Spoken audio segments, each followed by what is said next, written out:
नमस्ते दोस्तों। आज हम बात करने वाले हैं दुनिया के सबसे पुराने पहाड़ों के बारे में, अरावली रेंज। जब हम पहाड़ों के बारे में सोचते हैं तो सबसे पहले हिमालय, ऑल्प्स, एंडीज या रॉकीज जैसे ऊंचे पहाड़ दिमाग में आते हैं। लेकिन क्या आप जानते हैं कि हिमालय से भी ज़्यादा पुरानी एक पर्वत श्रृंखला भारत में है, जो लगभग 3-2 बिलियन वर्ष पुरानी है। यही है अरावली, दुनिया की सबसे पुरानी पर्वत प्रणाली। अरावली रेंज लगभग 700 किलोमीटर लंबी है और दिल्ली से शुरू होकर हरियाणा, राजस्थान और गुजरात तक जाती है।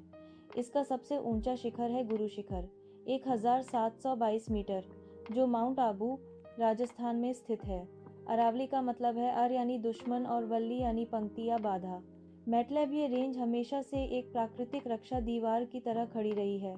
शत्रुओं और प्रकृति की कठिन परिस्थितियों से हमारी सुरक्षा करती रही है। ये रेंज सिर्फ भूगोल का हिस्सा नहीं है, इसका इतिहास और सांस्कृतिक महत्व भी अनुपम है। दिल्ली, जयपुर, उदयपुर जैसे शहर अरावली के किनारे बसते हैं और यह पहाड़ी श्रृंखला प्राचीन सभ्यता, प्राकृतिक संतुलन और जीव जंतुओं का घर भी है। अब बात करते हैं अरावली की भूवैज्ञानिक महत्व की। वैज्ञानिक अध्ययनों के मुताबिक अरावली लगभग 3-2 बिलियन वर्ष पुरानी है। सोचिए, जब हिमालय का निर्माण भी नहीं हुआ था, तब ये पहाड़ी श्रेणी जिंदा थी। ये पहाड़ तब बने थे जब प्राचीन टेक्टोनिक प्लेटों की टक्कर हुई। यह एक प्राकृतिक ओरोजेनी का नतीजा है। शुरुआत में अरावली हिमालय जितनी ऊंची थी, लेकिन over billions of years erosion, wind और रेनफॉल ने इसे घिसा और छोटा कर दिया। यहाँ की रॉक्स जैसे क्वार्ट्जाइट, नीस, शिस्ट और मार्बल पृथ्वी के प्राचीन रूप का सबूत देते हैं। अरावली खनिज से भी समृद्ध है। लोहा, तांबा, सीसा, जस्ता, चांदी और संगमरमर की खदानें यहीं से मिली। इतिहास में यह पता चला है कि हड़प्पा और सिंधु घाटी सभ्यता के लोग अरावली से निकाले गए धातुओं का उपयोग उपकरण और हथियार बनाने में करते थे। मैटलैब अरावली सिर्फ पहाड़ नहीं, बल्कि सभ्यता के विकास में एक स्तंभ है। अरावली का ऐतिहासिक और सांस्कृतिक महत्व भी कम नहीं है। राजस्थान का मेवाड़ क्षेत्र अरावली के बीच बसा हुआ है, जिसे शौर्य और वीरता की धरती कहा जाता है। यही वही रेंज है जहां हल्दी घाटी का युद्ध 1576 ईस्वी लड़ा गया था। महाराणा प्रताप ने अकबर की सेना का सामना यहीं किया था।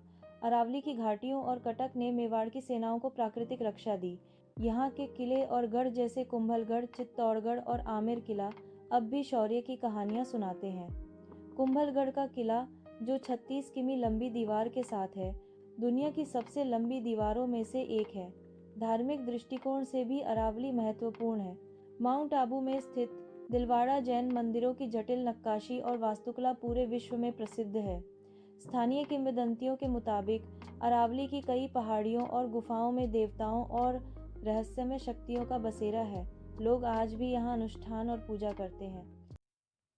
अरावली सिर्फ इतिहास और भूविज्ञान का हिस्सा नहीं है, ये भारत के पर्यावरण और जैव विविधता का भी एक जीवन रेखा है। यहाँ सरिस्का टाइगर रिजर्व, रणथंभौर राष्ट्रीय उद्यान, माउंट आबू वन्यजीव अभयारण्य जैसे अभयारण्य हैं। वन्यजीव में बाघ, तेंदुए, सांभर, चिंकारा, नीलगाय, सियार और सुस्त भालू पाए जाते हैं। पक्षी प्रेमियों के लिए अरावली स्वर्ग है। मोर, गिद्ध, उल्लू, हुपो और प्रवासी पक्षी यहाँ मिलते हैं। सर्दियों में साइबेरिया से भी पक्षी प्रवास करते हैं। पर्यावरण के दृष्टिकोण से अरावली दिल्ली और आसपास के एनसीआर के लिए ऑक्सीजन का स्रोत और रेगिस्तान संरक्षण का प्राकृतिक अवरोध है। अगर अरावली न हो तो थार रेगिस्तान का विस्तार दिल्ली तक पहुंच सकता है। यह रेंज पानी के पुनर्भरण में भी मदद करती है। छोटी नदियां और धाराएं अरावली से उत्पन्न होती हैं और उपजाऊ मैदानों को पोषण देती हैं। इसीलिए अरावली को दिल्ली एनसीआर के ग्रीन लंग्स कहा जाता है। अरावली सिर्फ प्राकृतिक और ऐतिहासिक ही नहीं, बल्कि रहस्यमय भी है।